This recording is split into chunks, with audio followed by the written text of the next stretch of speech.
habíamos comentado al inicio del programa, queremos conversar respecto a el uso eficiente, de qué manera podemos avanzar en una gestión de nuestros residuos y en especial, por ejemplo, qué ha ocurrido con el plástico, que sabemos que es uno de los más dañinos. Estamos con Andrea Sino, ella es líder de sustentabilidad de la Fundación Chile. Muy bienvenida y gracias por acompañarnos. Muchas gracias por la invitación. Hablar de un tema muy importante, trascendente, ha estado también de alguna manera la contingencia y por eso quisiéramos partir por establecer dónde estamos. ¿Cómo consideras tú que está nuestro país respecto a la eficiencia, a la conciencia que hay en lo que estamos desechando? Yo creo que, bueno, lo dice el último reporte de la OCDE que vino a Chile, uno de nuestros debes es el tema de la gestión de residuos. Aquí en Chile se recicla menos del 10% de los residuos que generamos y es algo que todavía tenemos que trabajar. O sea, en el fondo todavía hay que avanzar muchísimo y lograr ir acercándonos a estas cifras ideales, sobre todo en esta lógica de medirnos con otros países que son de la OCDE. ¿Qué nos falta? ¿Dónde pudiésemos comenzar como para hacer algo significativo en la materia?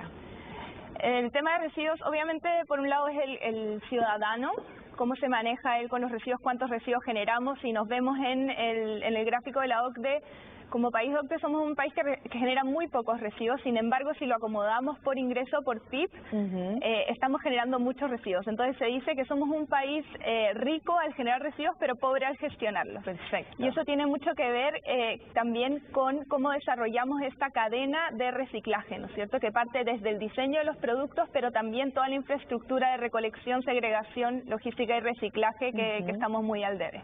Y ahí cuando hablamos, por ejemplo, de el tipo de residuos de acuerdo a los ingresos, tú me decías que eso es bien distinto, varía, y cómo se pueden trabajar, porque en el fondo yo no puedo implementar una lógica en una comuna más acomodada, con mayores recursos versus otra, ¿no? Es que hay varios factores que influyen en nuestro indicador, que es cuánto por peso generamos de residuos por cada ciudadano.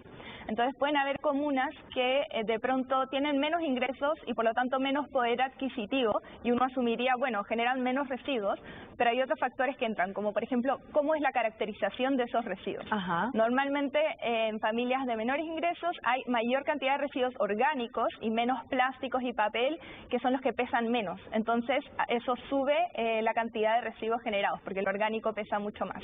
Además también hoy, que es un factor todavía pequeño, pero que va a ir creciendo, es el tema de reciclaje. Y también eso se distingue por tipo de comuna, cuáles son las que tienen más iniciativas, ¿no es cierto?, en esto y han logrado reducir esos residuos. Por ejemplo, en un reporte que salió este año, que caracterizaba cuántos residuos se generaba por comuna, se hablaba de que La Pintana estaba como al mismo nivel que Vitacura, ¿no es cierto? Y eso tiene que ver con todas las iniciativas que ellos tienen de reciclaje. Y de hace mucho tiempo, además, por ejemplo, el tema del aceite, que lo reutilizan, hay un sinfín de ideas e iniciativas que han impulsado. Por eso quiero llevarte inmediato a ese tema.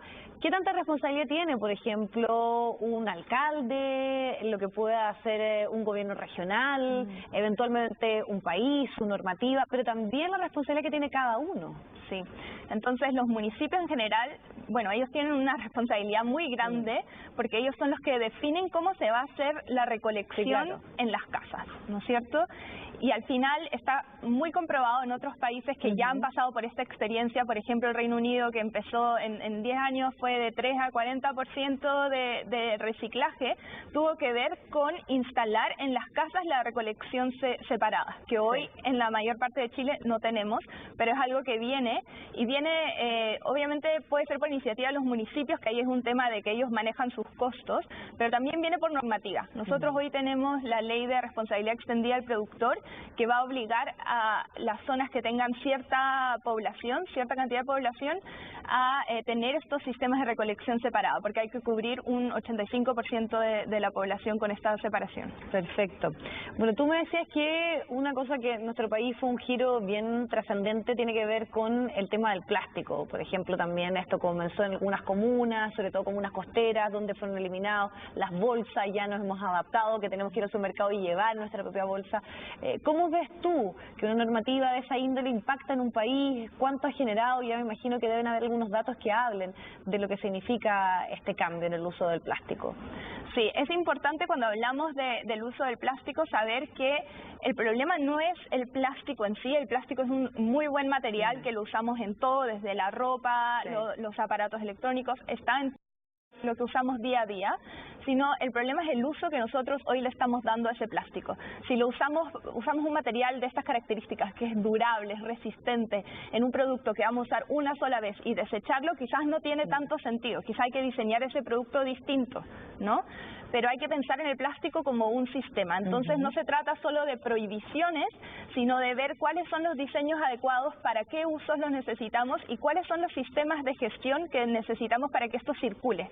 Hoy día el problema del plástico es que a nivel global un 98% se produce de plástico virgen.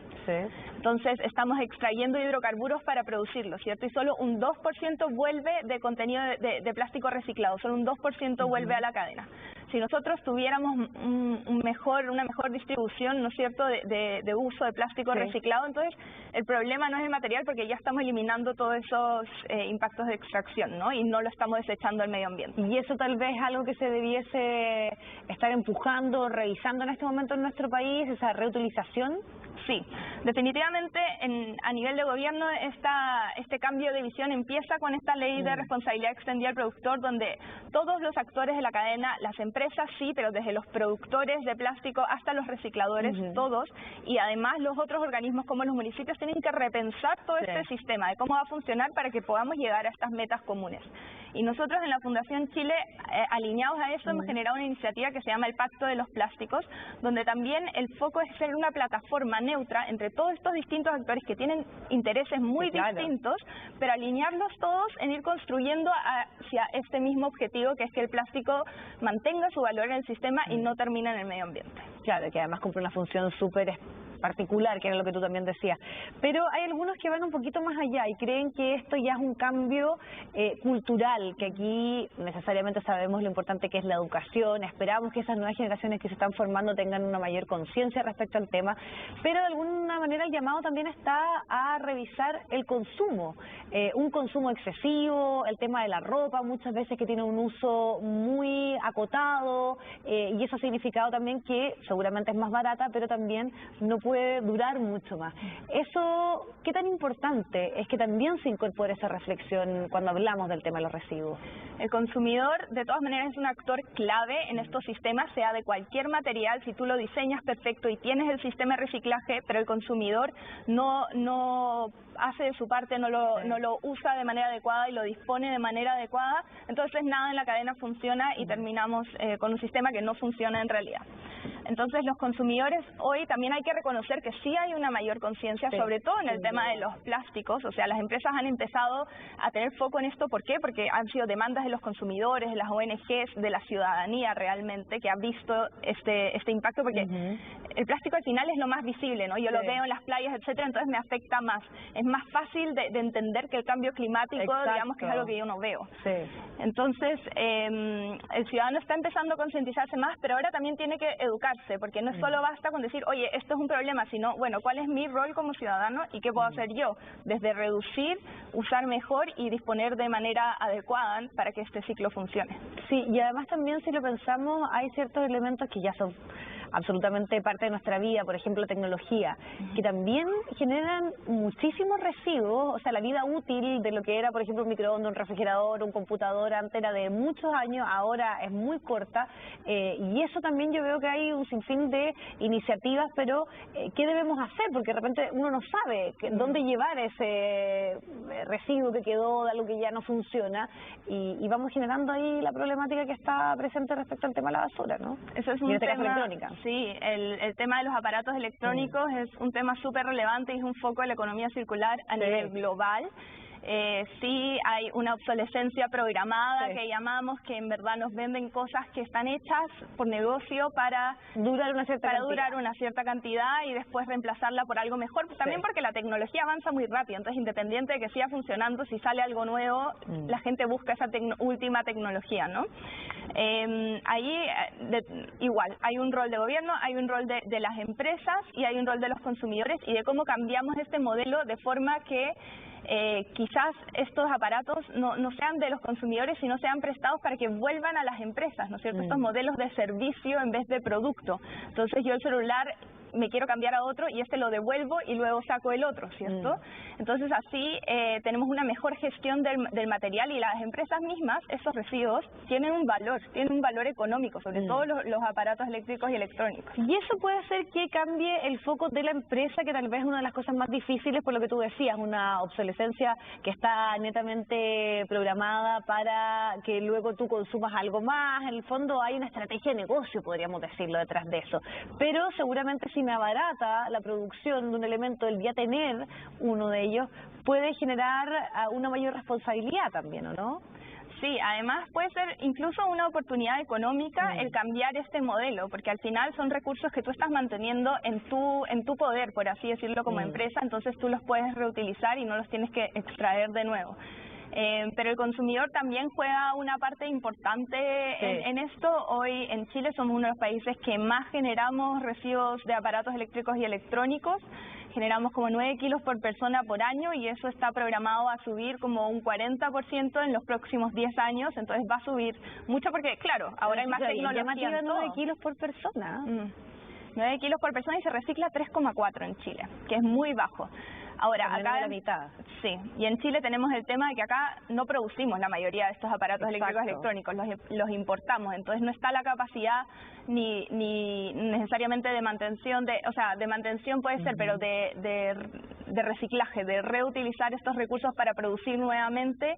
Hoy día no la tenemos en Chile, entonces hay que ver cuál es la mejor estrategia. Y a partir del trabajo que ustedes han hecho y lo que todos hemos podido constatar, porque uno entiende que en el discurso público esto está presente, pero cuando hablamos de una verdadera transformación, esto tiene que estar incorporado en el día a día, tiene que haber una responsabilidad, un deber en esto. ¿Crees que en eso hemos avanzado como país? Creo que falta avance en ese tema, en generar los incentivos de la manera correcta y los desincentivos de la manera correcta. Hay países que les ha funcionado mucho el impuesto a desechar estos residuos en el vertedero, entonces ellos dicen, oye, bueno, económicamente me conviene reciclaje o otras alternativas, pero hoy no cuesta nada botar basura. Cuesta muy poco para los municipios y cuesta nada para los ciudadanos prácticamente, no es un valor percibido el yo desechar. Entonces yo puedo desechar todos los residuos que yo quiero y me da lo mismo, versus reciclaje es algo que requiere de mi esfuerzo, de mi tiempo, de mi dedicación, entonces obviamente... O puede ser un incentivo positivo, por ejemplo, algún tipo de beneficio, de pago a quienes están precisamente reciclando, más que pagar para que la basura te la pasen a buscar, ¿no? También podría ser un incentivo que las empresas generen estos modelos de incentivo, ¿no es cierto? Hay algunos ya de depósito del reembolso, donde yo deposito las botellas y me dan un ticket con un beneficio económico y deberían irse generando muchos más. Y esto ahora lo van a generar las empresas porque dado que ellas están obligadas con esta nueva ley, van a tener que ellos impulsar tanto la educación como estos sistemas de incentivos, etcétera, para que les lleguen de vuelta esos residuos y les cueste menos el proceso de la logística de reciclaje. Perfecto. Andrea, te queremos agradecer tu tiempo y esta conversación. Hay un sinfín de aspectos abordables que tienen que ver con esta responsabilidad que tenemos todos de nuestros residuos. Muchísimas gracias. Gracias.